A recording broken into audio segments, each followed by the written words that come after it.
HBase.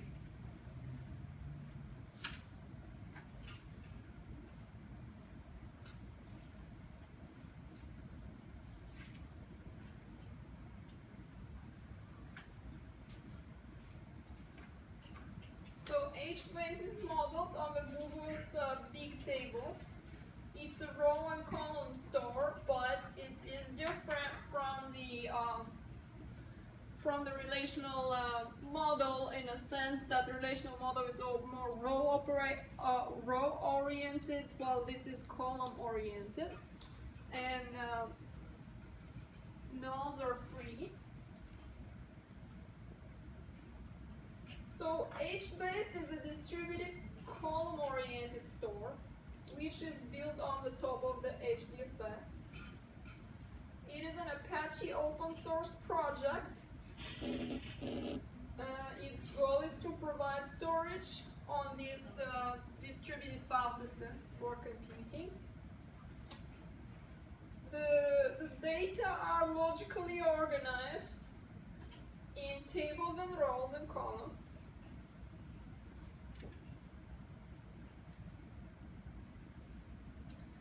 Now, if we think about HDFS, the way this HDFS, the Hadoop distributed file system is organized, it is not very good for record lookup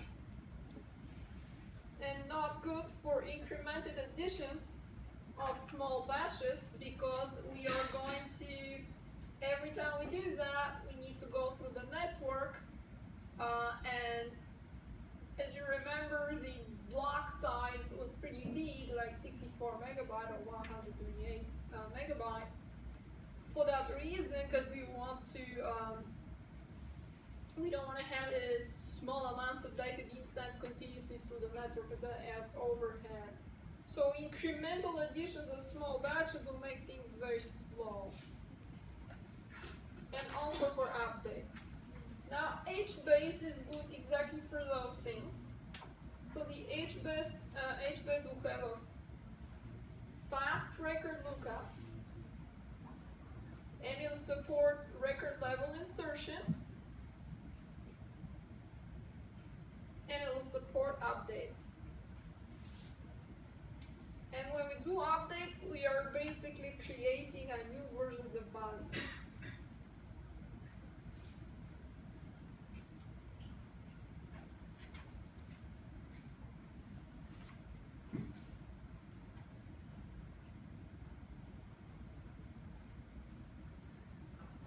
So column oriented, so you can still have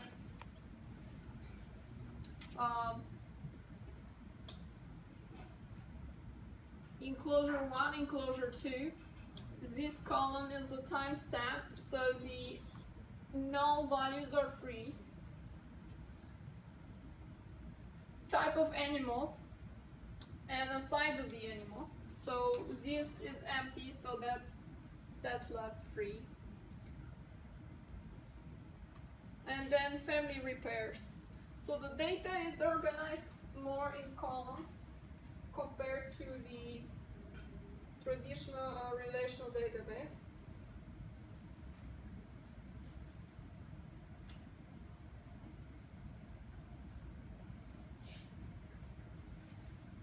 If we can have a primary key,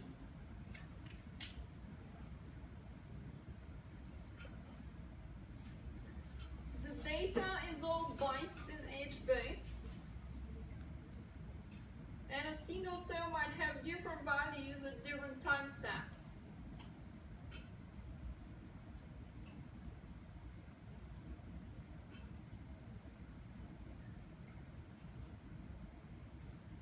Certain rows may have different sets of columns because the table is sparse, because you have seen those null values, so that makes it sparse.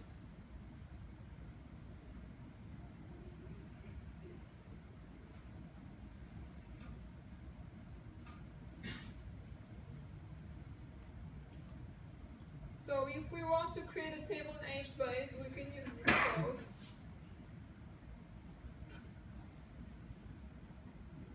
The and it's included inside the row. The column family has a name and contains one or more related columns.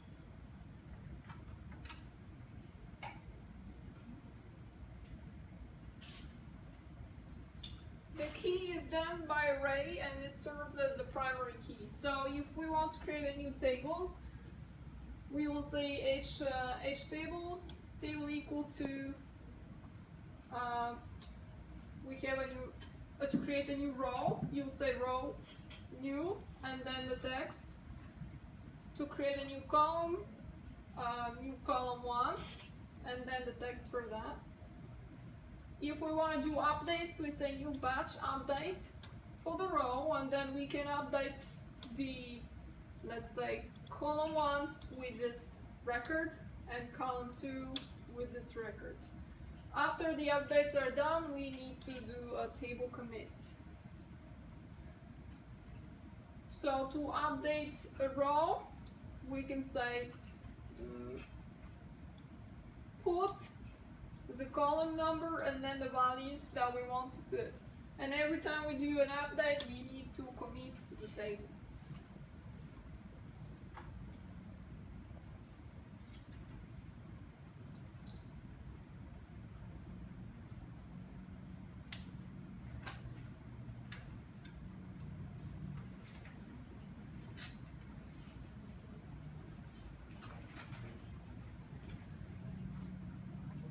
If we want to retrieve just a particular cell, we can do that. And there is a function called table get row, get column, and then the value inside that row and column, so that will give us a particular cell. If we want to retrieve a row, get row, or we can scan through a number of rows with a get scanner, and then we will tell the rows which we want to scan.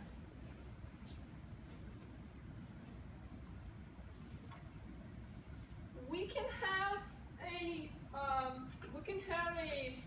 an entire schema. So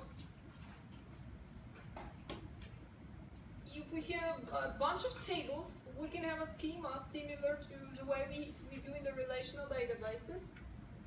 So each table consists of a set of column families, and columns are not part of the schema. The HBase has dynamic columns. So because the column names are encoded inside the cells, and different cells can have different columns.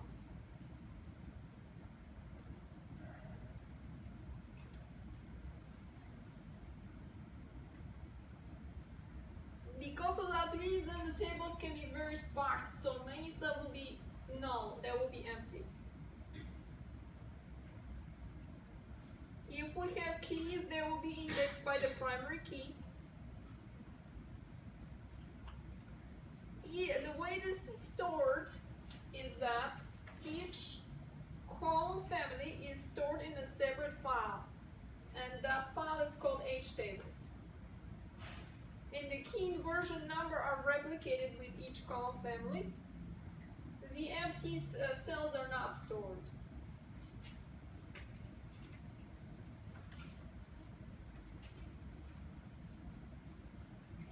So this htable, or the column family, can be partitioned horizontally to regions.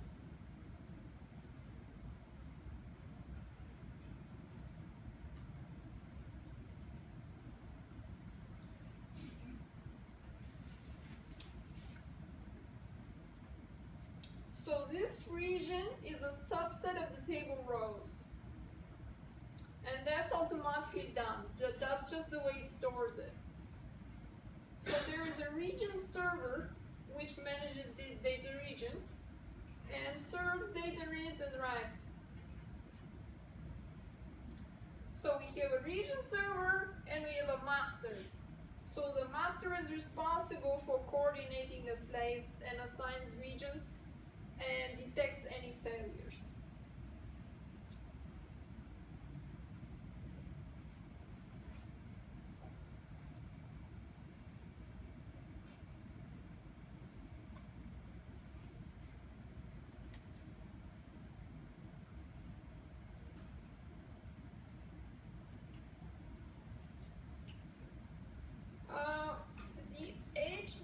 it depends on Zookeeper.